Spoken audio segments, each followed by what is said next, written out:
अल्हम्दुलिल्लाह अल्हम्दुलिल्लाहिल हन्नानिल मन्नान अल्लज़ी खलक़ल इंसान व अल्लमहुल बयान वस्सलातु वस्सलामु अला रसूलिही सय्यिदिल इंसी वल जान व अला आलिही व अस्हाबिही ज़विल खैरि वल इहसान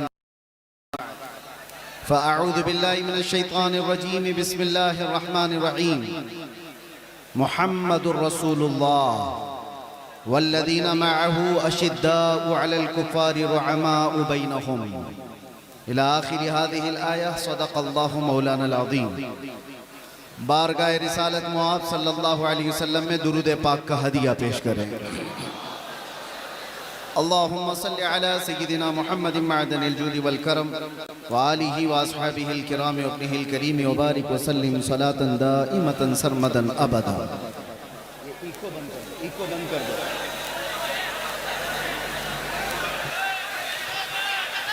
बहरे दीदार मुश्ताक है हर नज़र, दोनों आलम के सरकार आ जाइए।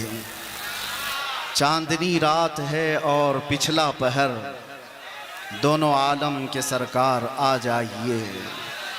सिदरतुल मुंतहा अर्श व बाग़े इरम, हर जगह पड़ चुके हैं निशाने कदम। अब तो एक बार अपने गुलामों के घर दोनों आलम के सरकार आ जाइए। हेलो, सुना है आप हर आशिक के घर आप लोग जरा हैंगर से नीचे उतर जाइए। हम माफी चाहेंगे हजरत, थोड़ा लोहा का पंडाल है, तार अगर किसी को भी कुछ हुआ तो उसका जिम्मेवार हम लोग नहीं होंगे। आप लोग लोहा का फ्रेम से नीचे उतर जाए, बड़ी मेहरबानी होगी। कहीं से भी कोई तार अगर ग्राउंड किया तो पूरा लोहा का पंडाल है, इसमें पूरा करंट आ जाएगा। आप लोग से बार बार रिक्वेस्ट कर रहे हैं, गुजारिश कर रहे हैं। ठीक है, इंशाअल्लाह अज़ीज़ कुछ नहीं होगा। करंट तो वैसे ही मुसलमानों में पहले से मौजूद है, करंट को फिर क्या करंट लगे।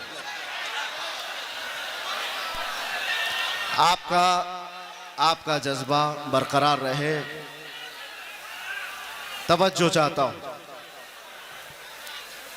और ये जो जोश और ये जो जज्बा है किसी के ऐलान से ख़त्म होने वाला भी नहीं।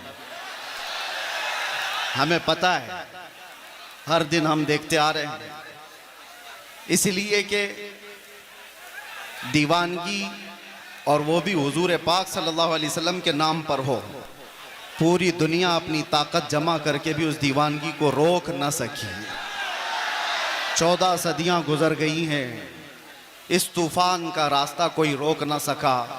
इसी को इकबाल ने बहुत पहले ही कहा था, थमता न था किसी से सैले रवा हमारा, कुछ बात तो है कि मिटती नहीं हस्ती हमारी।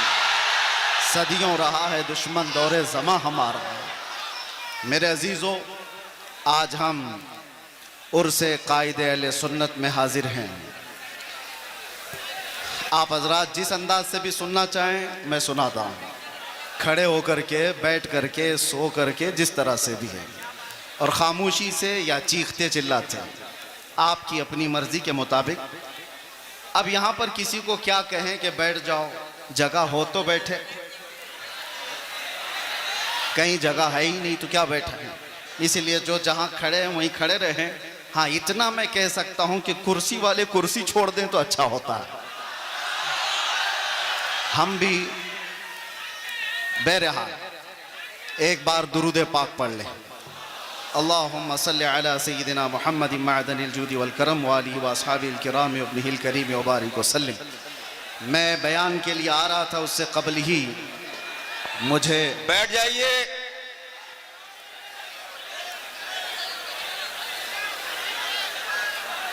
बैठिए बैठिए, धक्का मुक्की मत करिए, बैठ जाइए।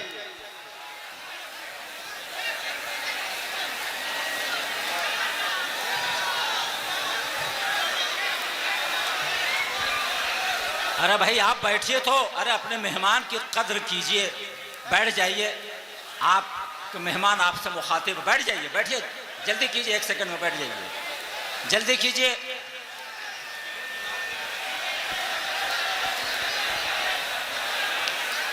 आप हजरात जिस मुक़द्दस महफिल में आए हैं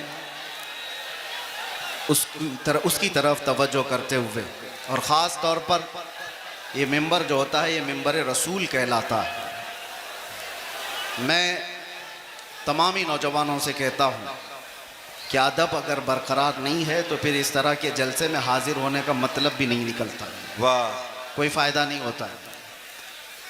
यही वजह है, मुझे अभी आने से पहले ही हमारे असीर मुफ्ती आज़म हिंद सईद नूरी साहब क़िबला ने कहा था थोड़ा ठंडी तकरीर कीजिए। अब आप मुझे बताएं ऐसे माहौल में कौन ठंडी तकरीर करता है? वाह वाह वाह वाह। और इसी वजह से हम जलसों में जाना कम भी कर चुके हैं कि ये मजमा संभलने को संभलता नहीं और वक्त ज़ाया होता चला जाता है। बहरहाल आज जिस कायदे अहले सुन्नत के उर्स में हम हाजिर हैं, मैं थोड़ा ही वक्त लूँगा। एक ही बात मैं कहूँगा, पिछले 3 दिन से आपने उनकी सीरत पर बहुत कुछ सुना होगा। उलमा, खुतबा, शोरा, यहाँ पर बहुत सारी चीज़ें आपको सुना कर जा चुके हैं, लेकिन मैं अपनी ज़िंदगी में आज महसूस करता हूँ, पल पल घड़ी घड़ी अगर किसी की याद आती है मुश्किलात में तो वह अरशदुल कादरी जैसे कायद की याद आती है।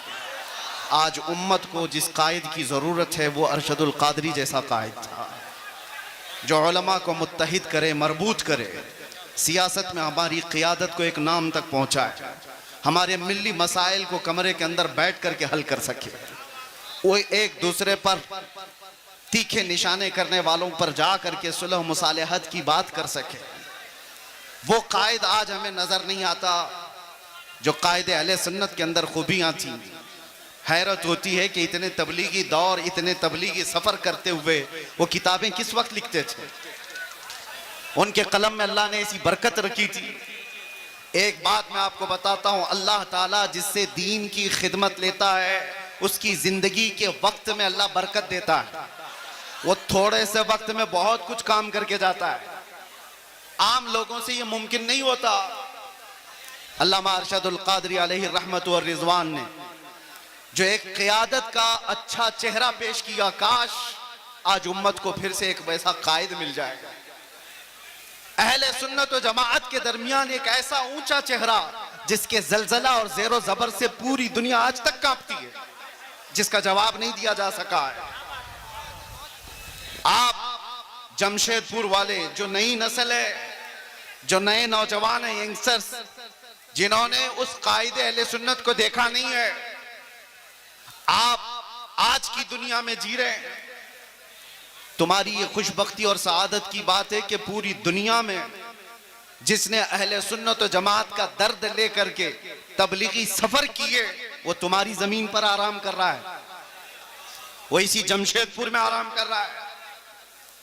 आप क्या समझते हैं मोहल्ले में बैठ करके 4 लोगों की इस्लाह कर लेना ये क़ियादत नहीं है। मैं जाकर के देख करके आ रहा हूं, मिस्र में, तुर्की में, वहां तक भी ये पहुंचे हुए हैं अपने अहले सुन्नत का दर्द लेकर के। हद तो ये हुई कि जब मैं आपकी तारीख में ये पढ़ा 1982 में आप तेहरान भी चले गए, ईरान, इनकलाब ईरान के बाद जो ईरान के हालात सख्त हो गए थे। क्यों गए मियां? आप सुन्नी आलिम हैं, शियों के मुल्क में क्यों गए? इसलिए नहीं गए थे कि शियों से लिफाफे लेकर आए और अपना महल बनाए, बल्कि इसलिए गए थे कि तेहरान में 5 लाख सुन्नी मुसलमान जीते थे। उनके मुस्तकबिल की फिक्र करके हिंदुस्तान से वो ईरान पहुंचे थे। ईरान के सुन्नियों को एक मस्जिद बनाने की इजाजत नहीं दी जा रही थी, तो दर्द ईरान के सुन्नियों को नहीं, हिंदुस्तान में बैठे अरशदुल कादरी के दिल धड़क रहे थे। उम्मत का दर्द हो तो क़ियादत आती है। और एक बात, मैंने आप ही के अशार से अपनी गुफ्तगू का आगाज किया। सबसे मेरी पसंदीदा नात अकेले में जब भी मैं सुनता हूं, सबसे ज्यादा अल्हम्दुलिल्लाह आला हजरत की नातों के बाद अरशदुल कादरी अलैहि रहमा की ये नात, इसलिए कि ऐसा है कि ये हम जेल में भी गुनगुनाते थे तो तसल्ली होती थी। बहरे दीदार मुश्ताक है हर नजर, दोनों आलम के सरकार आ जाइए। चांदनी रात है और पिछला पहर, दोनों आलम के सरकार आ जाइए।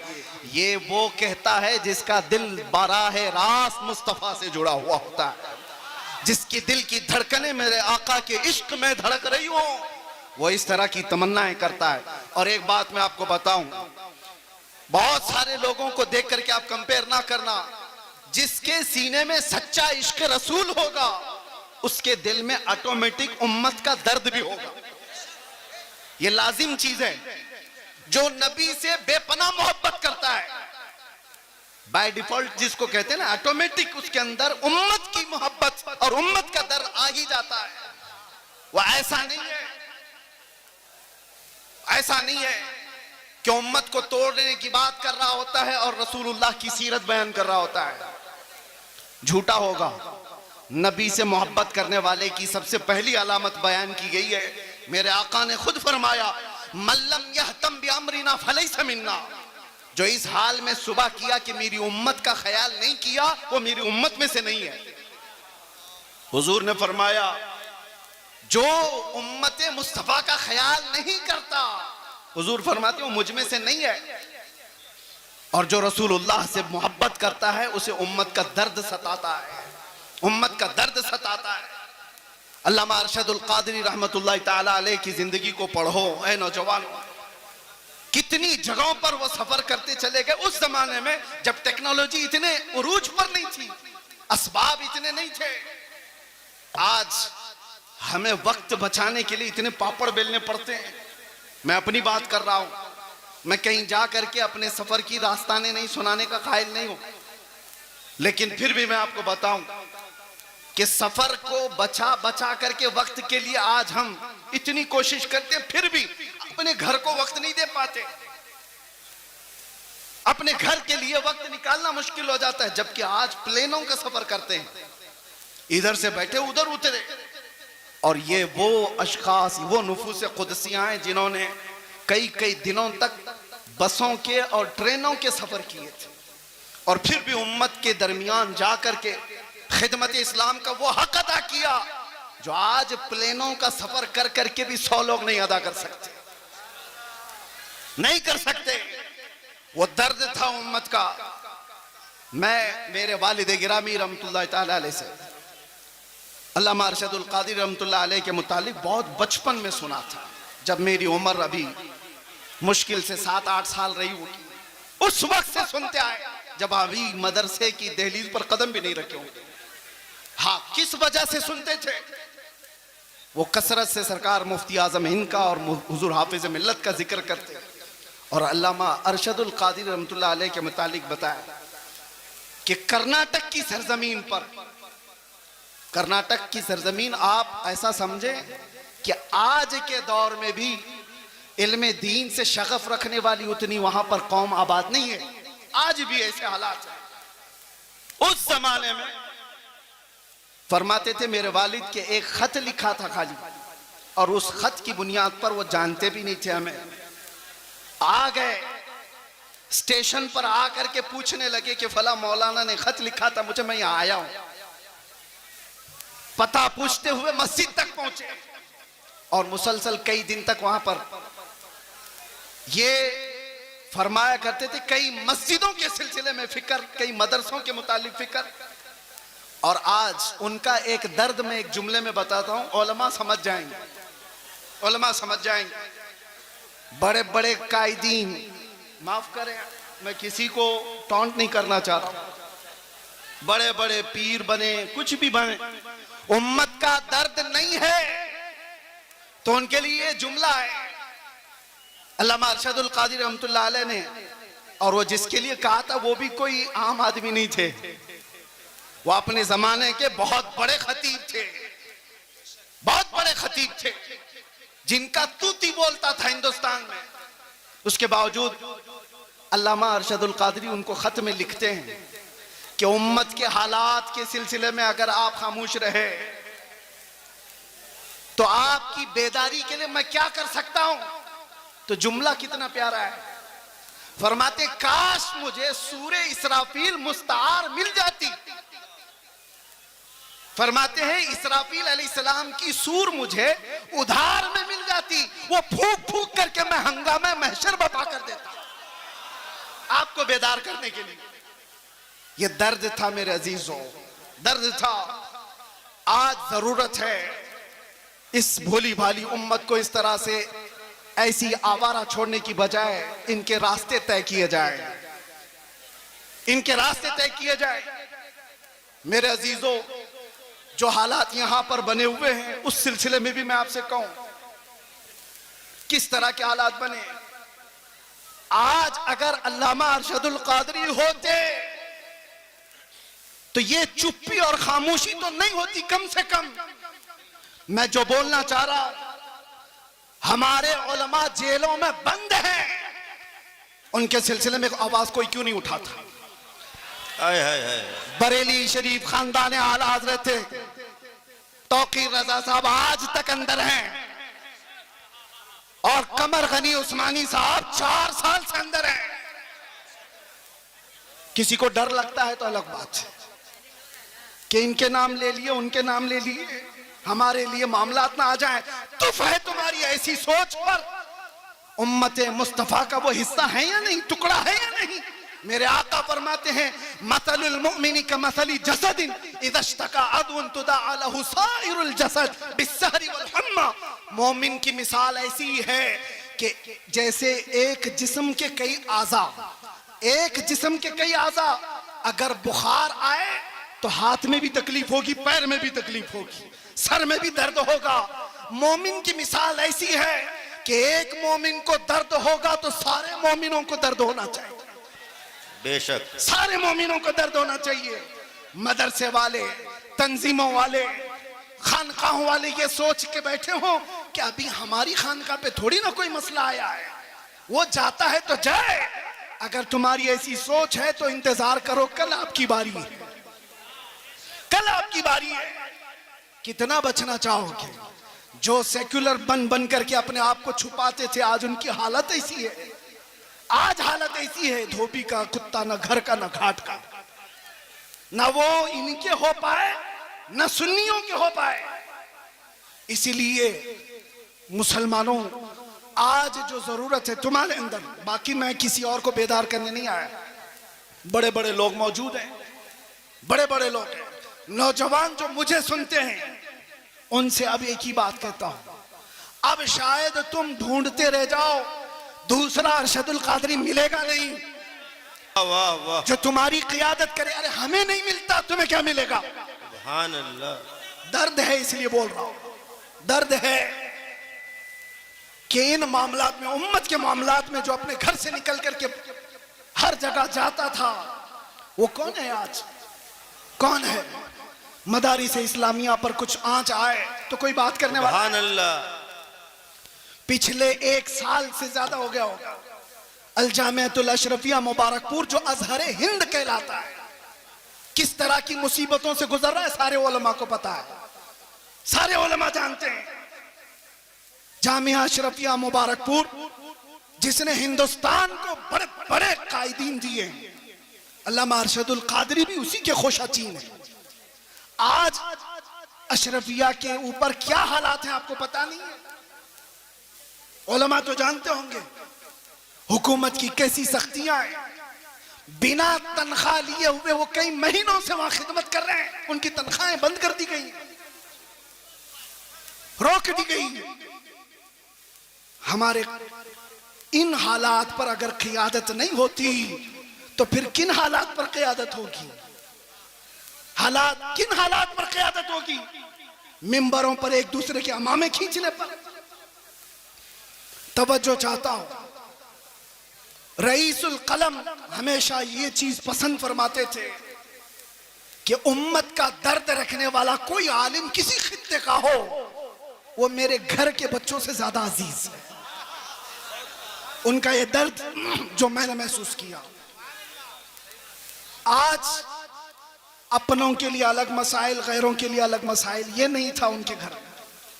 मैंने आयत इसीलिए पढ़ी, ज़रक़ानी साहब अभी जो कह रहे थे कि अल्लामा अरशदुल कादरी रहमतुल्लाह तआला अलैह की सीरत पर उनका ये जुमला सोने के हरफों से लिखने के काबिल है। अपनों से गैरों से मुकाबला हो तो डट जाइए, अपनों से मुकाबला हो तो हार जाइए। यह जुमला आसान नहीं है, प्रैक्टिकल बहुत मुश्किल है। और यही कुरान का मफहूम है, अशिद्दाउ अलल कुफारी रुहमाउ बैनहुम। सहाबा की यही सिफत थी, वो सख्त थे तो गैरों के लिए और आपस में नरम दिल थे। ऐसे नरम दिल, ऐसे रहम दिल थे। सख्ती उन लोगों पर करनी चाहिए थी जो मेरे नबी की शान में भौंकते हैं, ना ये कि मुसलमानों के लिए। जब से ये चीजें हमारे अंदर बदल गई तो हमारे हालात भी ऐसे तितर बितर हो गए। आज देखो, कोई भी आकर के, एक छोटा सा लीडर भी मुसलमानों की छोटी सी टुकड़ी को काट के लेके चला जाता है। हर जगह यही हालात है, हर जगह यही हालात है। मुझे किस मसले पर बात करूं ये समझ में नहीं आता। मुसलमानों के जो मामलात हैं, नशा इतना ज्यादा आम है कि इनके नशाखोरी पर बात करें, जिना बढ़ता जा रहा है इस पर बात करें, औरतों की बेहयाई उरूज पर आ गई इस पर बात करें, एजुकेशन में इतने पीछे हो गए इस पर बात करें। समझ में नहीं आता, हजार मसाइल हैं हमारे, किन मसाइल पर बात करें। आखिर में जाकर के हमारा जो दर्द है वो इस नुक्ते पर पहुंचता है। इनको एक एक मसले का इलाज करते रहोगे, जिंदगी तमाम हो जाएगी, बीमारियां बढ़ती चली जाएंगी। बीमारियां बहुत हैं लेकिन इलाज एक ही है। उम्मते मुस्तफा का इलाज एक ही है, वो इलाज का नाम है कि मोहम्मद से वफा तूने तो हम तेरे हैं। वो एक ही इलाज। आज उम्मत को उन कदमों से जोड़ने की जरूरत है। जब जब हलकों की बात होती है, जब जब अपने अपने खास जमात की बात होती है तो उम्मत बार बार झगड़े करती है। जमात से मुराद मैं अहले सुन्नत की बात नहीं कर रहा हूं, सिर्फ पीरों के अपने हलकों की बात। ये पीर का मुरीद उससे नहीं मिल सकता, वो पीर का मुरीद इससे नहीं मिल सकता, इनसे सलाम उसका नहीं, उसका सलाम इससे नहीं। इस मिंबर पर आज देखें आप उलमाए कराम, मेरा हुस्न ज़न ये कहता है, ज़रक़ानी साहब इसकी तायीद करें, अरशदुल कादरी रहमतुल्लाह अलैह के उर्स में यहां किसी एक पीर का मुरीद आलिम नहीं बैठा है, सिर्फ अरशदुल कादरी रहमतुल्लाह अलैह के मुरीदी नहीं है, सारे सिलसिले के जमा हुए। इसलिए जमा हुए हैं कि उन्होंने अरशदुल कादरी रहमतुल्लाह ताला अलैह की सीरत को देखा है कि यहां पर छांटा नहीं जाता, यहां पर जमा किया जाता है, इसलिए जमा हुए। बाकी तो डर लगता है, इनके भी स्टेज खास हैं सबके, हमें पता है, मैं खुलकर बोल रहा हूं। सब खतीबों के, सब शायरों के स्टेज खास है। इस स्टेज वाला उस स्टेज पे नहीं जाएगा, है सुन्नी, उनके बटे हुए हैं। लेकिन मेरे अजीजों, अल्लामा अरशदुल कादिरी रहमतुल्लाह ताला अलैह के जमाने में भी और उनकी हयात के बाद भी आज ये मिंबर गोना गो खुसूसियात के साथ जो जमा है, काश उम्मत के तमाम सुन्नी उलमा का इत्तिहाद और क़ियादत जिंदा हो जाए। मेरा विजदान कहता है पूरा हिंदुस्तान तो छोड़ो, जमशेदपुर के सुन्नी इकट्ठा हो जाए, हिंदुस्तान को हिलाने के लिए काफी हो जाए। जिंदाबाद जिंदाबाद क्या समझते हो? जिंदाबाद, नारे तकबीर, नारे रिसालत और से हुजूर कायदे अहले सुन्नत हजरत अल्लामा मुफ्ती सलमान अजहरी साहब किबला, नारे तकबीर, नारे रिसालत। मैंने सुना था मिंबर पर, हो सकता है कि बहुत ज्यादा भीड़ भाड़ की वजह से नज़्म नस्ख खराब हुआ हो। ज़रक़ानी साहब यहाँ पर बहुत सारे उसूल रखते हैं, उन उसूलों में ये भी मैं अर्ज किए देता हूँ कि जिसका उर्स हो रहा है उसी का नारा लगाए, यहाँ जो खड़ा है उसका नारा ना लगाए, होना ये चाहिए। हमारे मरने के बाद फिर लगाए। यहीं से तो शख्सियत परस्तियां शुरू हो रही। मुझे कम लक़ब दिया, मुझे छोटे नाम से बुलाया, पोस्टर में मेरा नाम वहां चिपकाया है। इन्हीं मामलात में तो है। मैं कितने लोगों को जानता हूं छोटे नाम की वजह से और पोस्टर में इधर उधर हो जाने की वजह से उनकी बरहमी आसमान पर है, और कोई सालों से जेल में सड़ रहा है, एक बार माथे पे शिकन नहीं आई। दर्द अगर तुम्हारी अपनी इज्जतों का है तो तुम्हारी इज्जतें नीलाम हो जाएंगी, और दर्द अगर उम्मत का है हर दिन तुम्हारी इज्जत बढ़ाई जाएगी, हर दिन इज्जत बढ़ाई जाएगी। इसीलिए मेरे अजीजों, आज बात करते हैं नामों से रिसालत के उस अहम मसले पर। अल्लामा अरशदुल क़ादिरी रहमतुल्लाह तआला अलैह की जिंदगी उसके लिए शाहिद अदल है। आपके मुतालिक सबको मालूम होगा ना, सबको मालूम है अल्लामा अरशदुल क़ादिरी बहुत बड़े मुनाजिर थे। मुनाजिर का मतलब भी आपकी जनरेशन समझना मुश्किल है। डिबेट में ऐसे माहिर थे कि सामने वाले को चित कर देते, लेकिन ये मुनाजरे किसके लिए होते थे? घूम फिर करके आप हिस्ट्री निकालेंगे, अल्लामा अरशदुल क़ादिरी के सारे मुनाजरे इस बात पर थे कि कहीं से अगर थोड़ी सी बदबू भी आई कि मेरे नबी की शान में गुस्ताखी हो रही है, अज़मत रिसालत पर पहरा देना है, नामों से रिसालत की हिफाजत है।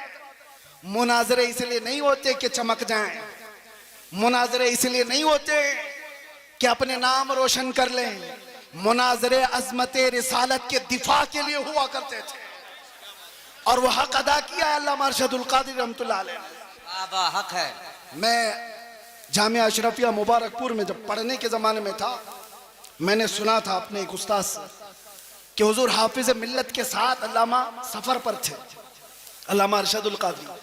एक छोटी सी किताब हुजूर हाफिज मिल्लत लेकर चल रहे थे और लखनऊ का शायद सफ़र था, और रास्ते में अल्लामा अरशदुल क़ादिरी रहमतुल्लाह अलैह उसको पढ़ते रहे, उसके बाद रखे।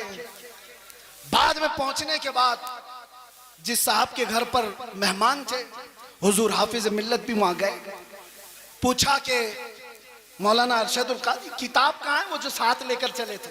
कहा हुजूर मैं तो लेना भूल गया, छूट गई, ट्रेन चली गई। हुजूर हाफिज मिल्लत को वो किताब की ज्यादा जरूरत थी, बहुत शदीद जरूरत थी। आप नाराज हो गए, कहा इतनी भी किताब का आप ख्याल नहीं कर पाए, साथ में सफर। कहा कि हुजूर थोड़ा सा वक्त दे दें, थोड़ा सा वक्त दे दें, किताब के मुतालिक कुछ ना कुछ करूं। फरमाया कि जो किताब उन्होंने ट्रेन में बैठकर मुताला किया था, पूरी किताब लिख करके हुजूर हाफिज मिल्लत को दे दी।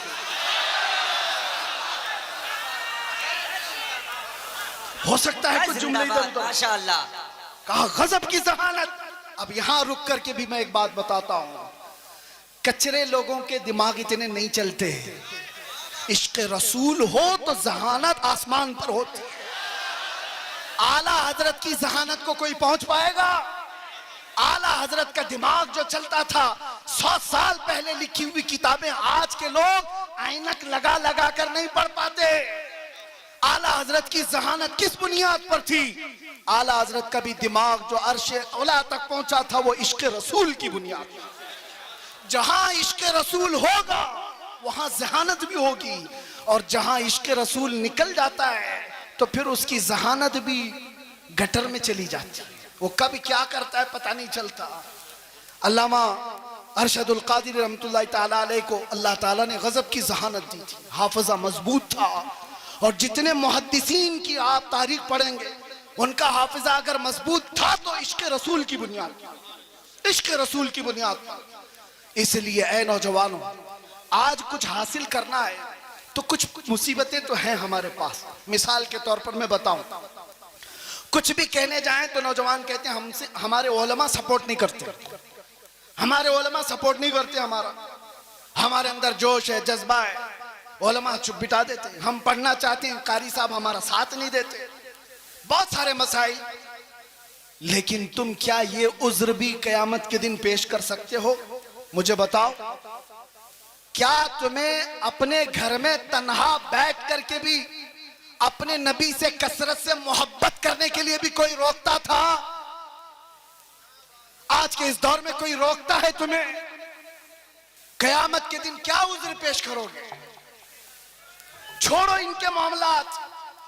उलमा नहीं सपोर्ट करते, कायदीन नहीं आते, ये तो अवाम की बातें तो छोड़े, सोशल मीडिया पर जो नौजवान उलमा की तहरीरें भरमार पड़ी रहती है, वो पता नहीं किसको किसको कोस रहे होते हैं। कई मर्तबा मेरे पास आई तहरीरें, कहा कि हजरत वो लोग खामोश हैं, ये लोग खामोश हैं, कुछ नहीं बोलते, सब खानकाएं। मैं उनसे यही कहता हूं, उनकी तरफ देखने की ड्यूटी आपको लगाई किसने? वो खामोश हैं तो अल्लाह ने आपको मौका दिया, आप मैदान में आओ, आप बड़े बन जाओ। मैदान बड़ों ने आपको खाली करके दिया, आप बड़े बन जाओ। हम जैसे छोटों को पूछता कौन था? हमारी हैसियत क्या है? हमसे हमारे बाप के बराबर भी बड़े बड़े उलमा हैं, अभी भी मौजूद हैं, उनसे भी बड़े मौजूद हैं। मेरे अजीजों, एक दर्द लेकर के मैदान में क्या उतरा।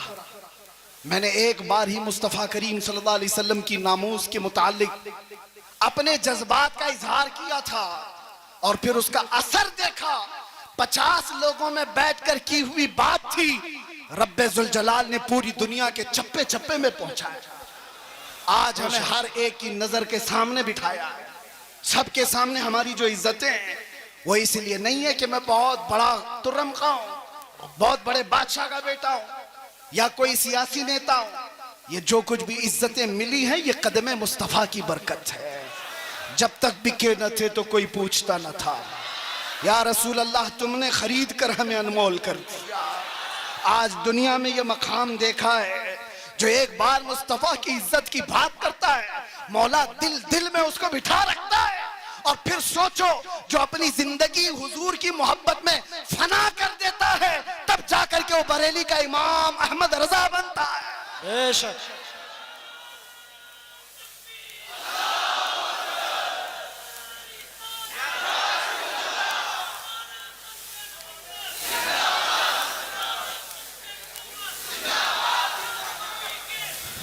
मैं दो चंद बातें बस आपकी सीरत से अख्ज करके, वैसे जो सुनाना था घर वाले ज्यादा बेहतर जानते हैं घर की बात। अल्लामा के साहबजादे यहाँ पर मौजूद हैं, उन्होंने सारी चीजें देखी। एक बात आपको मैं बताऊं, सच्चा आलिम वो है जो सहाबा की सीरत पर चले, उनके तमाम नुकूश पा को अपनी जिंदगी के मिसाले राह बनाए। हुजूर सैयदना अबू बकर सिद्दीक रज़ियल्लाहु ताला अन्हु का हाल ये था, सुनेंगे आप थोड़ी देर। आप जब खलीफा बने, दिन रात काम इतने थे और घर में जो तनख्वाह आती थी, बैतुल माल से आपके घर में तनख्वाह आ रही थी। ये पहली मर्तबा सारे सहाबा ने बैठ करके फैसला किया कि खलीफतुल मुस्लिमीन को कुछ तनख्वाह मुकर्रर कर दी जाए ताकि वो खिलाफत के कामों को खुशी से अंजाम दे सके। तनख्वाह आती थी। एक दिन ऐसा हुआ कि उनकी बीवी ने कहा, सिद्दीक अकबर की बीवी कहती है, कभी तो कुछ तर ग़िज़ा खा लीजिए, कभी कुछ तर ग़िज़ा खा लीजिए, खजूर खा लें, कभी शहद खा लें। हजरत अबू बकर सिद्दीक फरमाते हैं, मेरी बेगम इतने पैसे हैं कहां मेरे पास कि मैं शहद खरीदूं, मैं घी खरीद करके लाऊं। ये वक्त के खलीफतुल मुस्लिमीन सैयदना अबू बकर सिद्दीक की बात कर रहा हूं। बीवी ने कहा, आप मत घबराएं, मैंने जमा करके रखे हैं, मेरे पास है, मैं ला करके देती हूं। हजरत अबू बकर सिद्दीक ने कहा, लाओ। आपकी अहलिया ने एक पोटली में कुछ पैसे रखे हुए थे, ला करके दे दिया। हजरत अबू बकर सिद्दीक ने गिना, वो कुछ सिक्के थे। पूछा, ये तेरे पास कहां से आए? बीवी ने मुस्कुरा कर कहा, वो छोड़िए, जो तनख्वाह आती है ना आपकी बैतुल माल से, मैं घर का राशन ला करके थोड़ा थोड़ा अलग निकाल करके रख दिया करती थी, थोड़ा थोड़ा जमा करके। औरतों की आदत है बचा के रखने की। तो हजरत अबू बकर सिद्दीक की बीवी कहती है, मैं थोड़ा थोड़ा बचा कर रखती थी, वो आज इतनी हो गई है, इससे आप जाइए शहद खरीद लीजिए, घी खरीद लाइए। हजरत अबू बकर सिद्दीक कहते हैं, बहुत अच्छा, लाओ। ले करके जाते हैं, बैतुल माल में पूरा माल जमा कर दिया और फिर सहाबा को बुला करके कहा, आज के बाद से मेरी इतनी तनख्वाह कम कर दी जाए, इसलिए कि ये माल मेरे घर में ज्यादा आ रहा है, इतना माल मेरे घर में ज्यादा आ रहा है। सैयदना अबू बकर सिद्दीक रज़ियल्लाहु ताला अन्हु ने जब ये फरमाया, सहाबा अश अश कर रह गए। इतना माल तो कोई भी छुपा के रख सकता था, ये वाकया बयान करने के बाद अब मैं आपसे कहता हूं, इसका अक्स मैंने जिंदगी में पाया है एक कायदे अहले सुन्नत अरशदुल कादरी की जिंदगी में। मेरे अजीजों, उनके बड़े साहबजादे यहां बैठे हुए गुलाम रब्बानी साहब फरमाते हैं अल्लामा के घर में पोते की विलादत हुई थी, शायद यही पोते होंगे, कहां है? पोते की विलादत हुई थी और इनकी वालिदा छठी मनाना चाह रही थी। छठी होती है, मदरसे से मुत्तसिल मकान है, तो छठी जब हो रही है औरतें कुछ खाना पकाना कर रही होंगी, तो देग की जरूरत थी पानी जमा करने के लिए। तो इनकी वालिदा मोहतरमा अल्लामा की अहलिया मदरसे के मतबख से वो देग मंगवाई सेक्रेटरी से या किसी से बोलकर कि आज हमारे घर में कुछ फंक्शन है, उसमें पानी जमा करना है, या जो भी मंगवा करके अपने घर में रखा और पानी भरा। पानी आता भी नहीं था जैसे वो बताते। अचानक दोपहर को या जिस वक्त आमद हुई अल्लामा अरशदुल कादरी की घर में, उन्होंने देखा पहली नजर में, अपनी अहलिया से पूछा ये कहां से आया पानी, और ये देग तो मदरसे की लगती है। अहलिया ने कहा हाँ, घर में आज छठी है, पोते की विलादत हुई, मैंने मंगवा लिया। आपने ठोकर से पूरा पानी इधर गिरा दिया और कहा फौरन के फौरन ले जाकर के मदरसे में जमा करो, और जितनी देर इसका इस्तेमाल किए उतनी देर की रसीद काट करके मदरसे में जमा करो, और कोई छट्टी पट्टी नहीं होगी घर के अंदर। अगर कौम की अमानत का 1 रुपया भी मेरे घर में इस्तेमाल होगा, मेरे घर में इस्तेमाल होगा, तो वो मेरे लिए हराम है, हराम। ये सिद्दीक अकबर की जात से लिया हुआ पहलू था, सिद्दीक अकबर की जात से लिया हुआ पहलू था। मेरे अजीजों, आज हालात तो बड़े बहुत अलग है।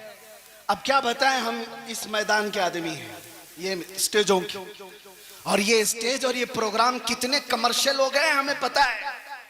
दिल नहीं करता, अभी लोग इस पर धंधा करने लगे हुए हैं। बिजनेस होते हैं, ठेकेदारियां होती हैं, उलमा की कीमतें तय होती हैं, शोरा की कीमतें तय होती हैं।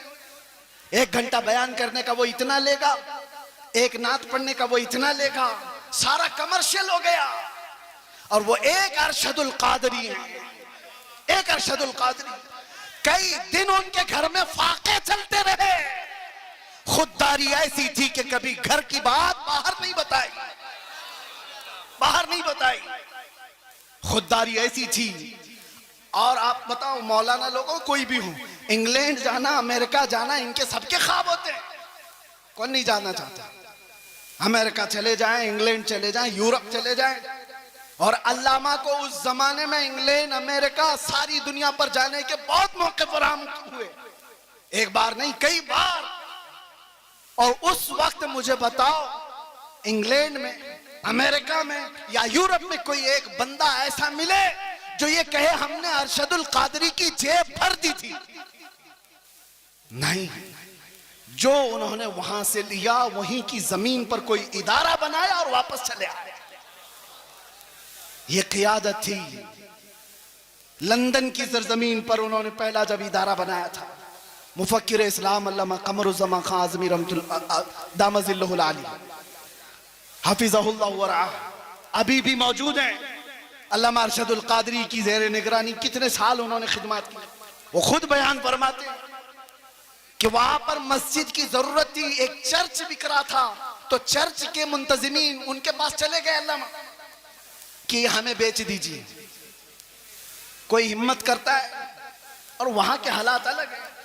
चर्च वालों से उस वक्त के 50,000 पाउंड में वो खरीदो फरोख्त होनी तय पाई। आपने बड़ी मसलहत के साथ उससे बातचीत करके 40,000 पे राजी किया। चर्च खरीदने की बात की कि मस्जिद बनेगी ये। और उस वक्त जानते हो, सबसे हैरत की बात मैं ये कह रहा हूं, उलमा हौसला रखो, हौसला। अल्लामा उनके आसपास, वो नई जगह है, उनके लिए नया इलाका है, लोगों को मुंतखब किया और कहा ये खरीदना है।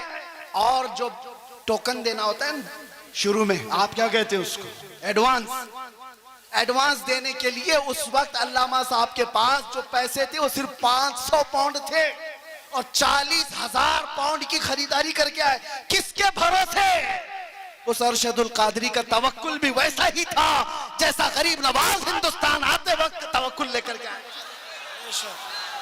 कदम रखना हमारा काम है, मैदान बनाना मेरे मौला की शान। कदम रखा और आज एक नहीं, दो नहीं, दसियों मसाजिद और इदारे इंग्लैंड की सरजमीन पर कायम है। वर्ल्ड इस्लामिक मिशन जो अल्लामा अरशदुल कादरी की बनाई हुई तंजीम थी, जो पूरी दुनिया में, अरे हम अजहर में तक देखा, हमने देखा जामे अजहर तक वो चले गए। सद्दाम यूनिवर्सिटी जब बन रही थी उसमें भी आपका बड़ा किरदार है। बगदाद गए, तेहरान गए, कितने ममालिक के सफर किए। और जब उनको अपने भोले भाले जवानों का दर्द सताता था कि ये तबलीगी जमात के चक्कर में पड़ जाएंगे, तो दावत इस्लामी का क़याम भी आपकी ईमा पर हुआ था।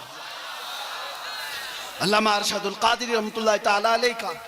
और एक बात ये भी मैं बताता हूँ, वो तहरीक खूब फल रही है, फूल रही है और फले फूले, लेकिन किसी तंजीम और तहरीक के फलने फूलने में उसके बानी के इखलास की बहुत ज्यादा जरूरत होती है। और वो इखलास अरशदुल कादरी का हर जगह पर नजर आता है। हाफिज मिल्लत का इदारा यूं ही कायम नहीं है। सीमेंट और गारे की इमारतें बनाना बहुत आसान है, अशरफिया बनाना आसान नहीं है। क्यों? सिर्फ इमारतें बनाने का नाम आप मत समझ लें इदारे हैं। उसकी एक मिसाल मैं आपको बताऊं, काबा कितना है, कितने बाय कितना है, आप जाके नाप के देख लो। आज हिंदुस्तान में हो, कोई भी हो, एक छोटा सा मिडिल क्लास का आदमी भी अपने खर्चे से, जितने में उसका घर नहीं बनता उससे कम खर्चे में काबा बना सकता है। 4 कोने बनाने हैं, ना कोई डिजाइन करना है, ना खिड़कियां, ना अंदर डेकोरेशन, बन तो जाएगा। इतने सदियों से कोई काबा क्यों नहीं बनाता? क्यों नहीं बनाता? आप समझो काबा सिर्फ ये 4 दीवारी और 4 कोने का नाम नहीं है। तुम बना तो लोगे, करोड़ों दिलों को खींचने की कशिश कहां से लाओ? ये कहां से आती है? ये इमारतों के बनाने में नहीं आती, वो मुखलिसीन की बरकत हुआ करती है। जामिया अशरफिया मुबारकपुर आज भी फल फूल रहा है और एक दो नहीं, हजारों उलमा वहां से निकले। उसकी हर ईंट में पसीना नहीं, हाफिज मिल्लत का खुलूस लगा हुआ है। इसी तरह जिन तहरीकों पर अल्लामा अरशदुल कादरी रहमतुल्लाह तआला अलैह की दुआएं रही, वो फल रही है, फूल रही है। इखलास जिसके अंदर लगा रहेगा उसमें बरकत भी ज्यादा रहेगी, तादेर व कायम रहेगा। ये चंद बातें थी।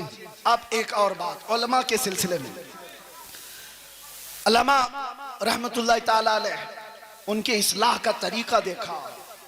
उनको भी अपने जमाने में कुछ लोगों से शिकायतें थी, तो उन्होंने स्टेज पर आकर के गाली गलौज करके इस्लाह नहीं की। उनको भी बहुत सारे लोगों से कई मसले हुए, लेकिन उनके खुतूत गवाह हैं कि उन्होंने दूसरे उलमा की इस्लाह कैसे की। उनके लिखे हुए खत आज भी गवाह हैं। जब उनको किसी की इस्लाह करनी होती तो क्या लबो लहजा इस्तेमाल करते थे। ये उम्मत का दर्द रखने वाला कह सकता है, उम्मत का दर्द रखने वाला। एक वाकया इस पर शाहिद अदल है। बकी बिन मुखल्लद एक बड़े मुहद्दिस हैं, अंदलुस के रहने वाले। इन्होंने तकरीबन 1300 सहाबा की हदीसें किताब में जमा की थी।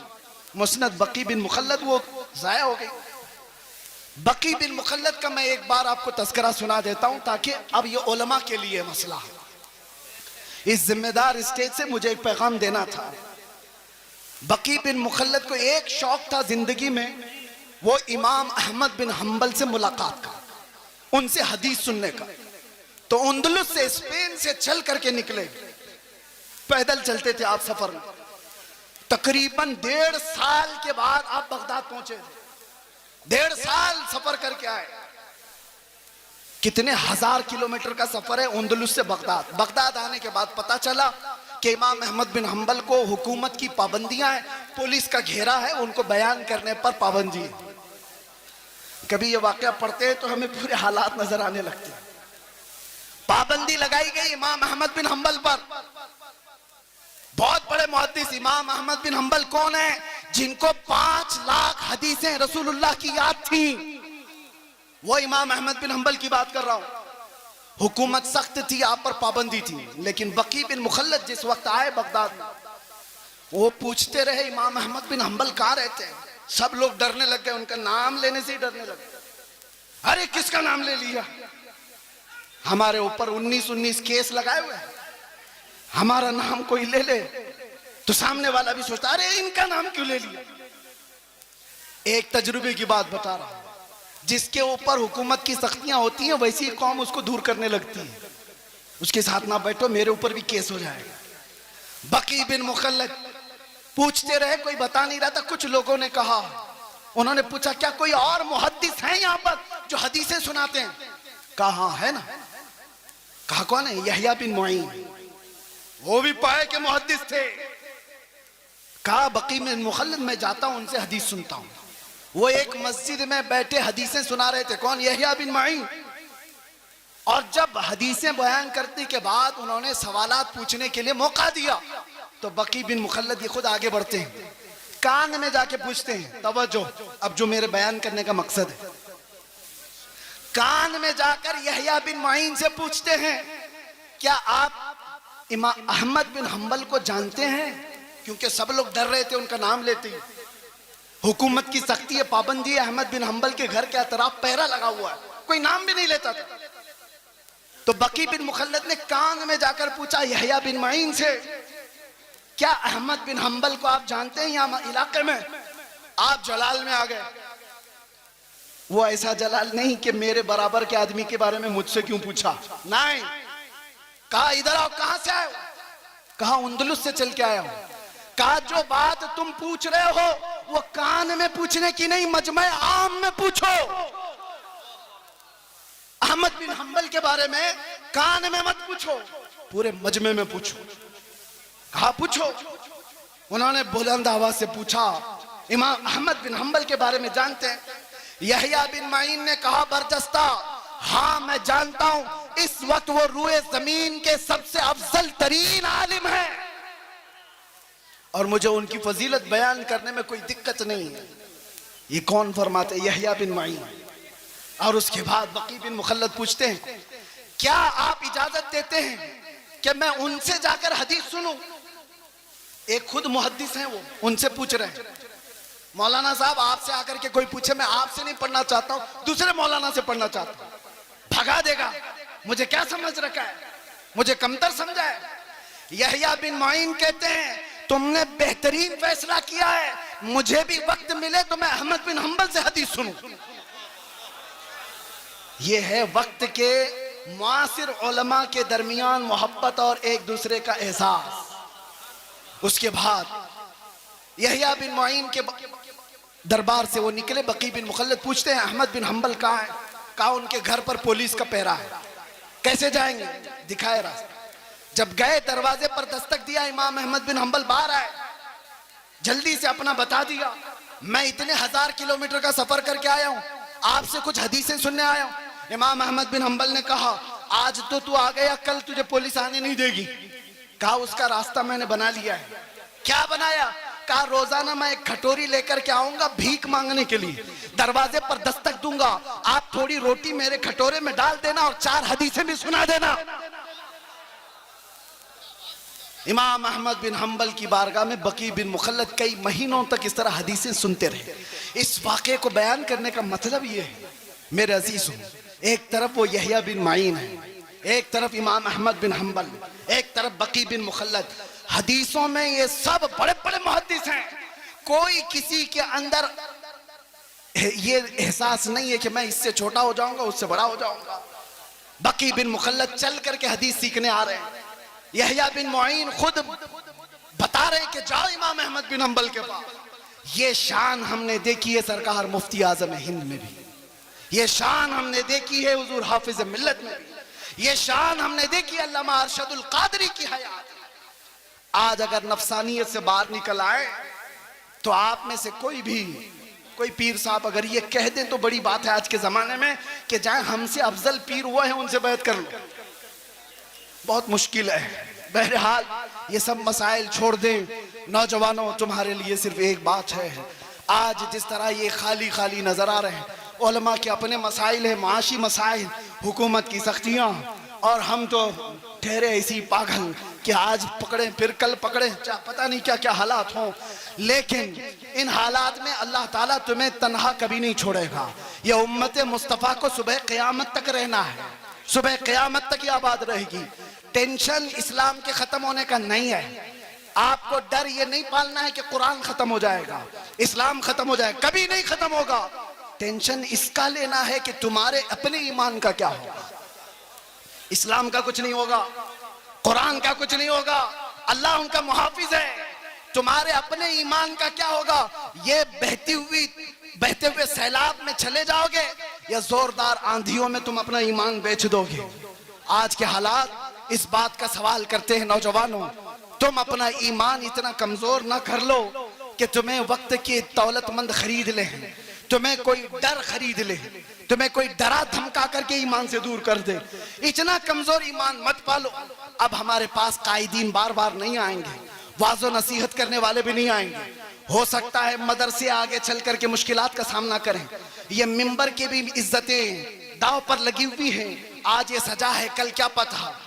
अल्लाह सदा कायम रखे, शाद रखे, आबाद रखे। लेकिन बातिल कुव्वत उनकी नजरें इस पर है। इसलिए मैं आपसे कहता हूं, एक चीज है जो 100 साल पहले हमें इमाम अहमद रजा फाजिल बरेलवी दे करके गए थे और ये सुना कर गए थे, जिसके पास ये होगा उसे फिक्र नहीं होगी, डर नहीं होगा। आप सबको ईमान पे मरने की फिक्र है या नहीं? सबको ईमान पे, इस्लाम पे दुनिया से जाना है कि नहीं जाना है? लेकिन कैसे जाओगे? बड़े बड़े डरते हैं इस बात पर कि आखिरी वक्त कैसा आएगा। लेकिन आला हजरत बरेलवी वाले कहते हैं, एक बात याद रख लो, तुम्हारे लिए पक्का है कि इस्लाम के साथ जाओगे। वो क्या है? उन्हें जाना, उन्हें माना, न रखा गैर से काम, लिल्लाहिल हम्द मैं दुनिया से मुसलमान गया। लब्बैक या रसूल अल्लाह, लब्बैक या रसूल अल्लाह, लब्बैक या रसूल अल्लाह।